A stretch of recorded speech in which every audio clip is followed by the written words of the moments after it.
going to make it a bit more general, just about personalized nutrition. As I said, and quite honestly, with anything else, we've turned out that we've got a very close degrees of freedom between us. But Viome, I came across just by accident. I tried it, gave it a go, and it really was life-changing. And I was like, oh, crap. I spent my career focusing on technology and precision and getting to the details of why things happen with computers and people and networks, but I'd never really done that with myself. And I realized that, wow, actually eating what your body wants rather than what your brain wants could have a major impact. I was just looking at, and I was married to a physician, and so I saw at firsthand, a family physician, that there were a lot of problems occurring with people that come from our modern diets and food systems.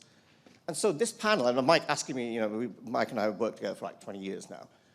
Mike asking me to work this panel was very important to me. So this is great. And with great pleasure, I introduce my panel, who are all, at some points, working in the personalized nutrition space. So first, Noosheen.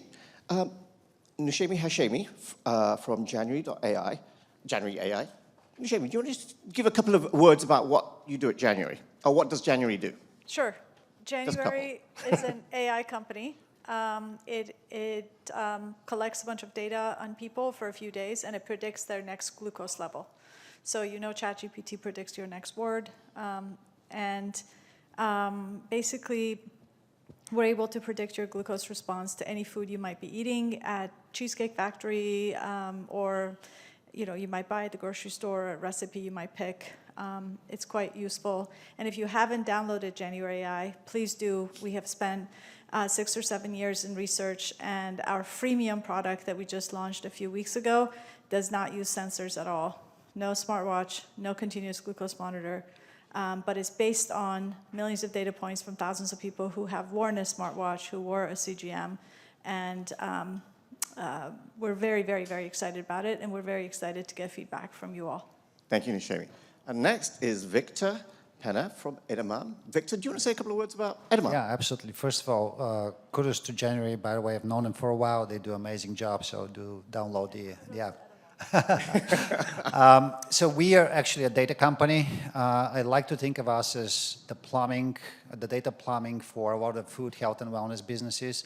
So we organize and structure food and nutrition data, and we offer it to businesses as licensed data sets or APIs. We power personalized meal recommendations, meal planning, real-time nutrition analysis, food trend analytics. We have lots of customers both in the food and health and wellness space. If you use Google Alexa, we power it. Microsoft search engine, the results come from us. Food Network nutrition data comes from us. Noom, MyFitnessPal, Virta Health, all of them use us. And of course, a lot of food as medicine companies, which I think is the most exciting new field. Thank you, Victor. And next up, we have Mike Glick from Good Health. Mike, do you want to tell us a little bit about Good Health? Yeah, thanks for having me. I think it's very interesting just on this panel because I feel like I want to talk to both of you guys about opportunities. You will at plenty of time. I hope you talk to these guys as well. But tell us what you do. So I'm not in the technology space as much as probably them. I've been almost 20 years in nutrition, large companies, small companies, startups, much more just about nutrition. And how do we do the best with what we have? And so Good Health specifically has a superfood nutrition daily product that's loaded with, I think what Dana said, polyphenols. It's critical, right? 1,500 clinical studies. It's the one nutrient that has shown the best reduction in all-cause mortality.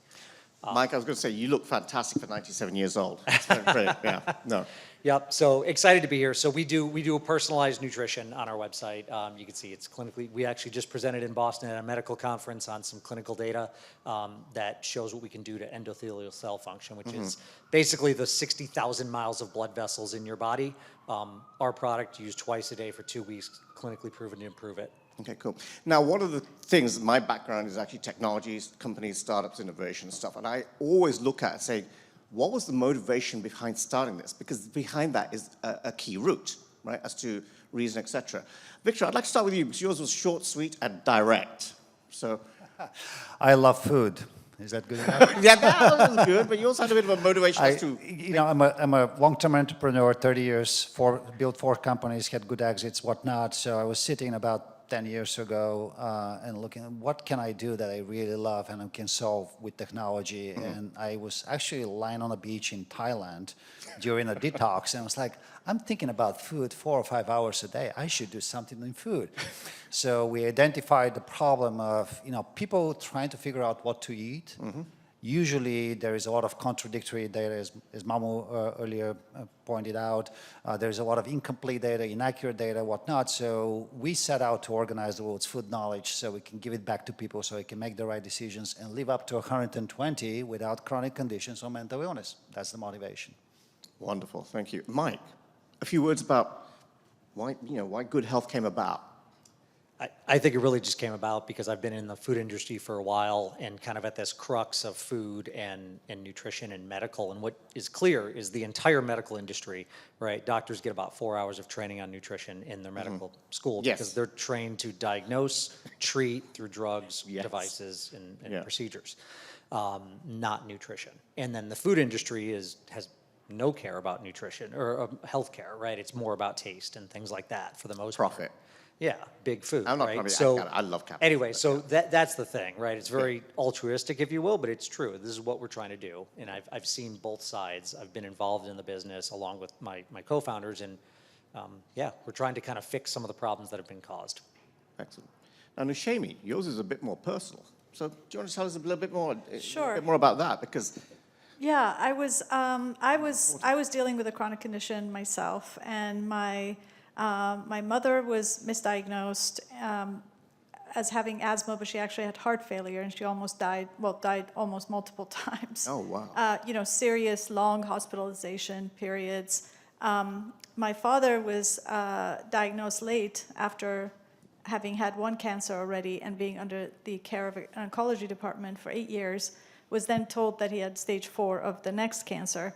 I found this really egregious and really believed that, because it was really hard because he was a raw vegetarian and he walked like 5 miles a day. And so he had lost his brother early due to lifestyle, in a heart attack.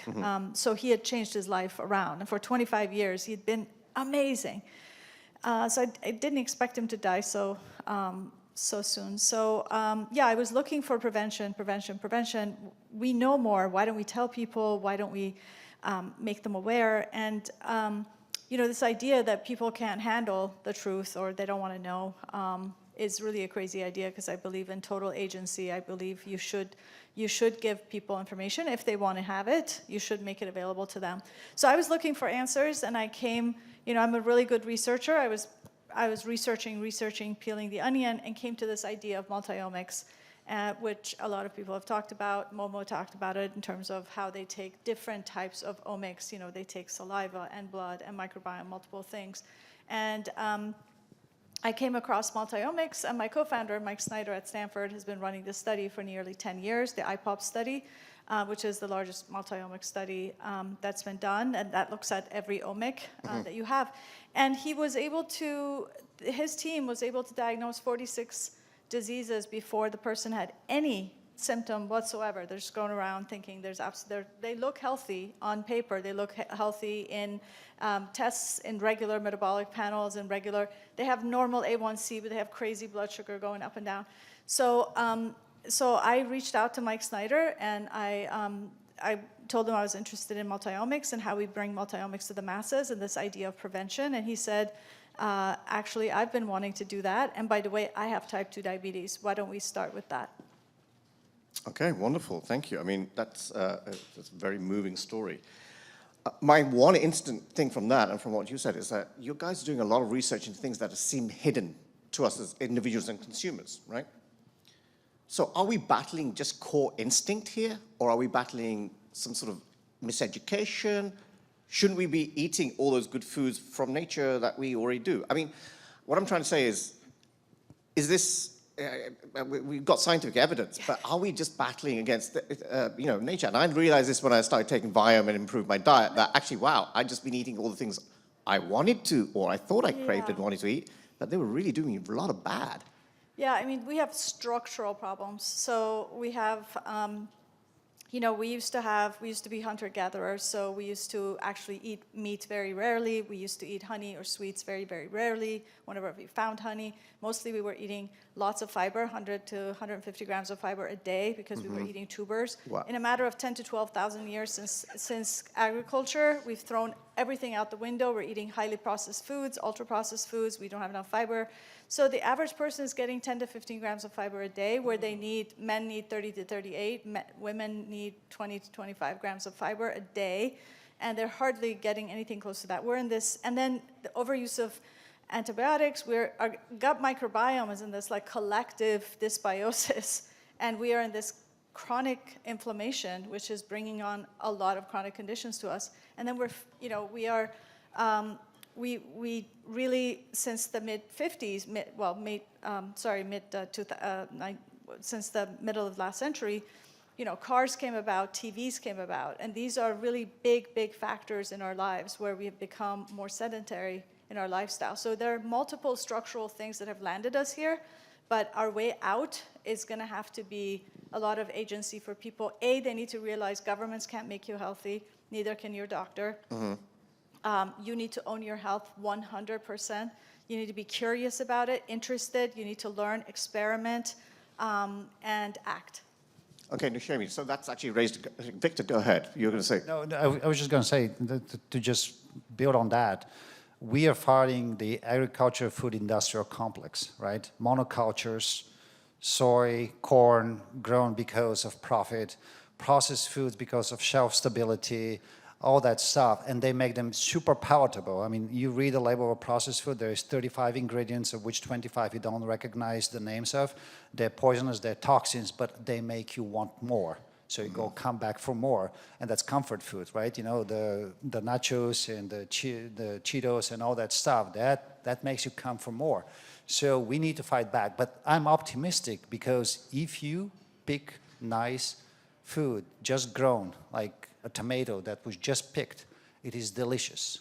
It is full of flavor. I mean, I think people can re-educate, but we do need to have education. We do need to change the food system, the agriculture system. It's a big, tall order, but we can do it. And part of it is agency, part of it is education, all the work that our companies are doing. And part of it is, people taking care of their own health and understanding that. So I think it's probably a 50-year shot before we get there, but I think we can get there. Fantastic. Well, this leads into actually one thing I was going to do towards the end of the session, but I want to bring it forward here, which is, first, can you reconfirm, start with you, Mike, who is your customer at the end? Is it the end consumer or is it an intermediary, somebody who's taking your work and putting it into their products? Yeah, so ours is the end consumer, Okay. right? We're a nutritional company. Now, we do customize it based on nutritional assessment that we worked with the Cleveland Clinic to develop, and then in addition, blood test. So that's Okay. another way you can do it. We're simply working with labs and others. We take that data, and then we customize your nutrition directly for you. So it's all DTC. Oh, fantastic. Victor? We actually work only with businesses. We started as a direct-to-consumer company, and we realized that actually to have the most impact, and by the way, we don't measure impact by revenue and profit. We measure impact by amount of people we actually touch with our data. And we realized that to be the most impactful, we need to go to where people make decisions about food. So that will be, grocery stores, that will be dietitian offices, that will be restaurants. So all of those are our clients.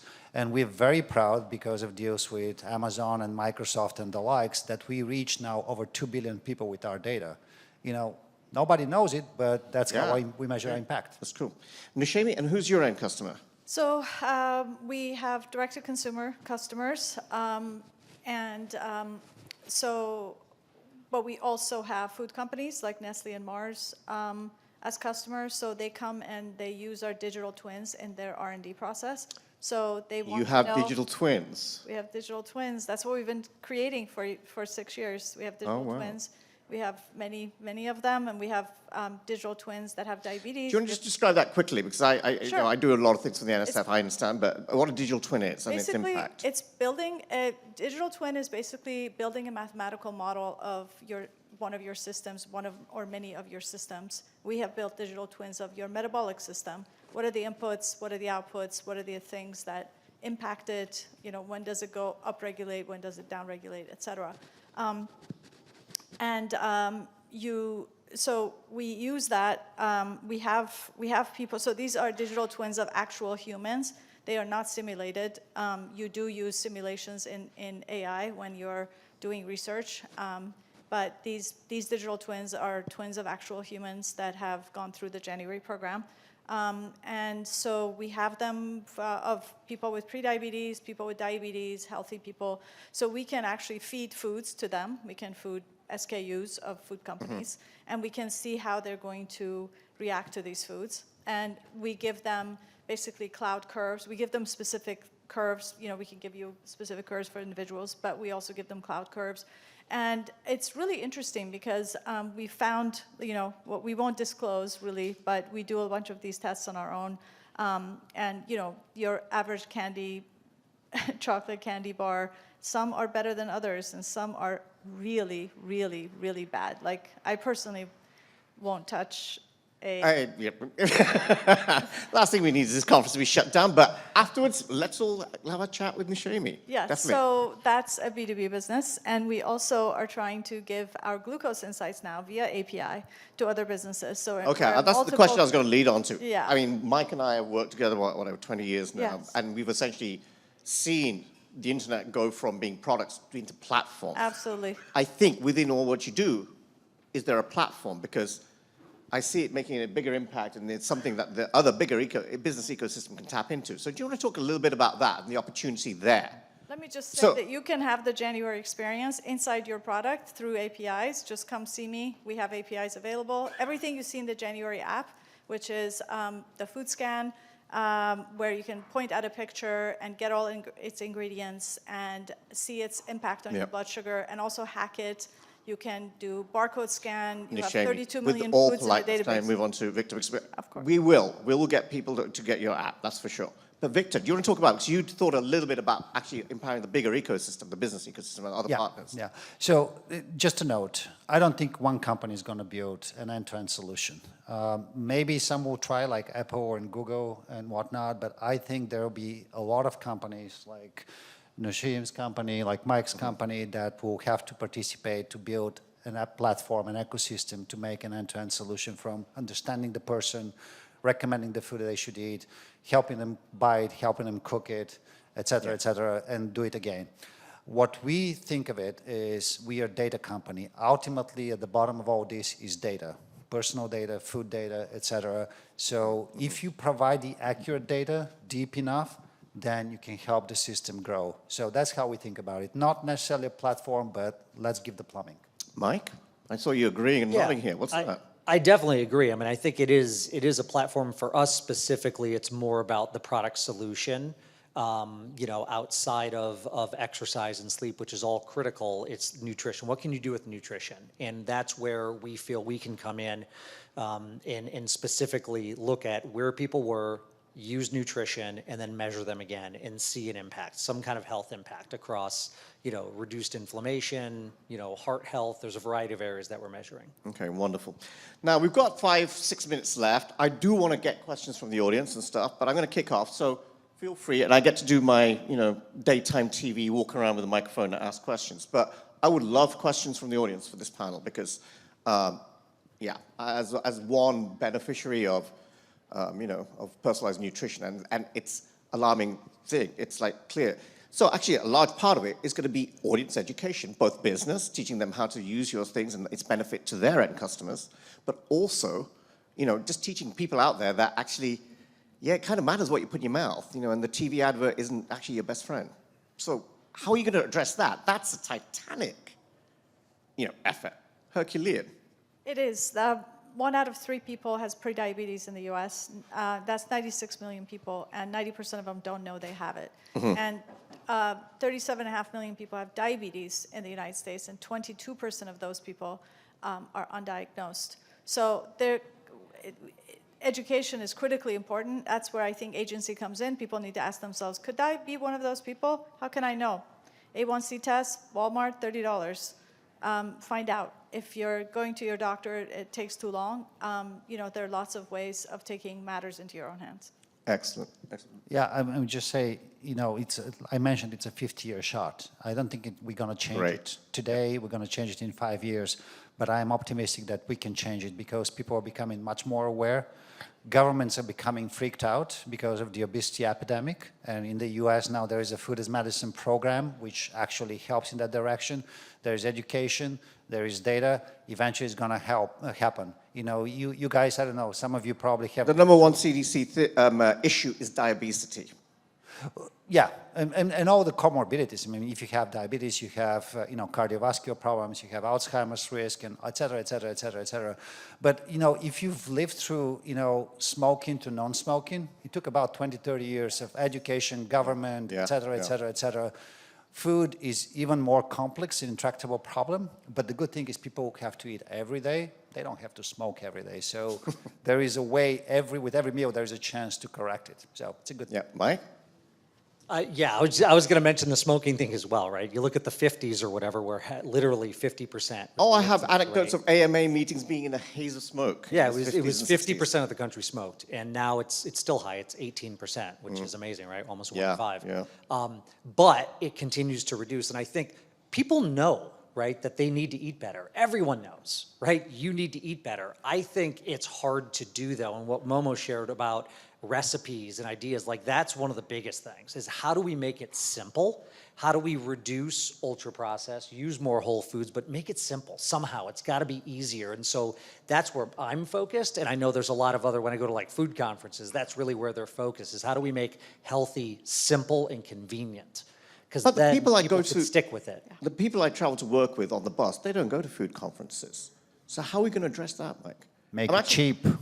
Momo, if you don't mind, I'm going to loop you in. It's like Viome has grown quite exponentially. And I only found out through word of mouth, but how has Viome developed nearly 2 million customers? Is it 2 million or 600,000? Still, that's pretty impressive in 100,000 a year. Surj, one trend that's happening is GLP-1s. So GLP-1s are dramatically impacting people's propensity for snacking. So they are reducing addictions of all kinds. So many people are on GLP-1s that it has such a significant impact on food companies, to the extent that Walmart gave warning to their investors that our numbers are going to go down because people are eating fewer snacks. So that is one trend that is going to impact the food companies sort of getting, maybe I should think about creating more nutritious foods. The other one is continuous glucose monitors are going over the counter this summer. Yeah. People are going to see a lot of advertising to put CGMs on.